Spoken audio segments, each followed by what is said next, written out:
நம்முடைய வாழ்க்கையில் ஒரு முக்கியமான உண்மை இருக்குது. அது என்ன தெரியுமா? அதை பலர் கவனிக்க மறுக்கிறோம். நாம் ஏற்கனவே நிறைய விஷயங்களை தெரிஞ்சிருக்கிறோம், நிறைய அனுபவங்கள்லாம் வச்சுருக்கிறோம் அப்படின்னு நினச்சிக்கிட்டு இருக்கிறோம். ஆனால் உண்மையான ஞானம் எப்போது கிடைக்கும் தெரியுமா? நம்முடைய மனதை காலியாக்கும் போது தான். இந்த உண்மையை புரிய வைக்கிறதுக்காக ஒரு ஜென் ஆசான் தனது மாணவனுக்கு ஒரு முக்கியமான பாடம் புகட்டுறாரு. இந்த கதையை கேட்ட பிறகு நீங்கள் உங்கள் எண்ணங்களை எல்லாத்தையும் மாற்றிக்க தொடங்குவீங்கன்னு நான் நம்புகிறேன்.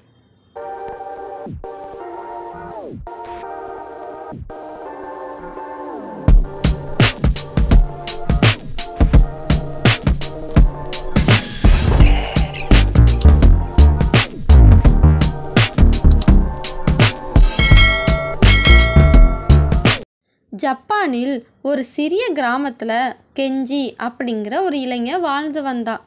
அவன் சிறந்த புத்தகங்கள் எல்லாம் படிச்சிருந்தான். பெரிய ஆசான்களிடமிருந்து நிறையவே கற்றுக்கிட்டான். பல விவாதங்களில் வெற்றி பெற்றிருந்தான்.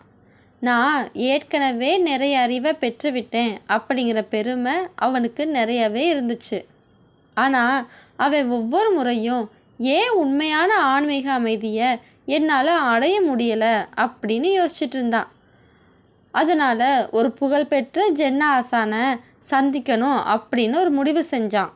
கெஞ்சி மலைக்கு சென்று ஒரு ஜென் ஆசானை சந்தித்தான்.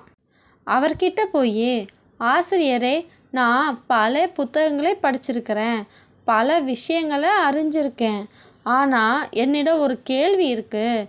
உண்மையான ஞானத்தை எப்படி அடையலாம் அப்படின்னு கேட்டான்.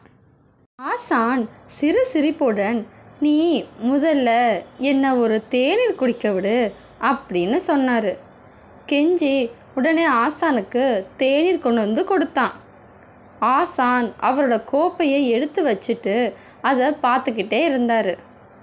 அப்புறம் இன்னொரு கோப்பையை எடுத்து வச்சார். இப்போது உன் கோப்பையை கொண்டு வா அப்படின்னு சொன்னார். கெஞ்சி அவனுடைய தேநீர் நிரம்பிய கோப்பையை ஆசான் கிட்ட கொடுத்தான். ஆசான் அந்த கோப்பையை எடுத்து அதில் மேலும் தேநீரை ஊற்றிக்கிட்டே இருந்தார். கோப்பை நிறைஞ்சு கீழே வடிஞ்சிக்கிட்டே இருந்துச்சு.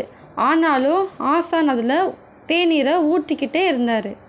அதை பார்த்துக்கிட்டு இருந்த கெஞ்சி, ஆசிரியரே, கோப்பை ஏற்கனவே நிறைஞ்சிருச்சு, நீங்கள் மேலும் மேலும் ஊற்றினால் அது வலிஞ்சு கொட்டும் இல்லை அப்படின்னு சொன்னான். ஆசான் சிரிச்சுக்கிட்டே, உன் மனமும் இப்படித்தான் இருக்குது, அது ஏற்கனவே பல விஷயங்களால் நிரம்பி இருக்குது. புதிய ஞானம் சேர வேண்டும் அப்படின்னா முதல்ல பழையதை காலியாக்கணும். கெஞ்சி குழப்பத்தில் இருந்தான். எனக்கு ஏற்கனவே அறிவு உள்ளது என்றால் அது போதும் அல்லவா அப்படின்னு நினச்சான். ஆசான் மெதுவாக கூறினார், அறிவுக்குள் ஆழமாக போக ஒரு காலியான மனம் தேவை. நீ எப்போதும் நான் அறிவாளி என்று நினைத்தால் புதிதாக ஒன்றும் கற்றுக்கொள்ள முடியாது. அறிவை பெறுவதற்கு முதலில் உன் மனை போல் இருக்கும் கோப்பையை காலியாக்க வேண்டும். பெருமையை விட்டுவிடு, பழைய எண்ணங்களை விட்டுவிடு. உண்மையான ஞானம் ஒரு காலியான மனத்தில் மட்டுமே இருக்கும் அப்படின்னு சொன்னார். ஆம் நண்பர்களே, உலகத்தில் ஏற்கனவே நிறைய தெரிந்தவர்கள் புதிதாக ஒன்றும் கற்றுக்கொள்ள முடியாது. நாம் உண்மையாக கற்றுக்கொள்ள வேண்டும் என்றால் நம்முடைய மனதை காலியாக்க வேண்டும். இந்த கதையிலிருந்து நாம் எதை கற்றுக்கிறோம் தெரியுமா? ஒரு கோப்பை நிறைஞ்சிருச்சுன்னா அதில் புதிதாக ஒன்றும் சேர்க்க முடியாது. அதே மாதிரி நாம் எப்போதும் எல்லாம் தெரிந்து விட்டது அப்படின்னு நினச்சிக்கிட்டு இருந்தா புதிய விஷயங்கள் எதுவுமே நம்மளால் கற்றுக்கொள்ள முடியாது. உண்மையான ஞானம் பெற முதலில் மனதை காலியாக்க வேண்டும். நீங்கள் என்ன நினைக்கிறீங்க? இந்த கதையிலிருந்து உங்களுக்கு என்ன புரிஞ்சிருச்சு அப்படிங்கிறத கமெண்ட்டில் மறக்காமல் சொல்லுங்கள். இதுபோல் மேலும் ஜென் கதை ஏதாவது கேட்க விரும்புனீங்கன்னா மறக்காமல் சப்ஸ்கிரைப் பண்ணுங்கள், லைக் பண்ணுங்கள், ஷேர் பண்ணுங்கள். உங்களோட கருத்தை கமெண்ட் பண்ணுங்கள். நன்றி.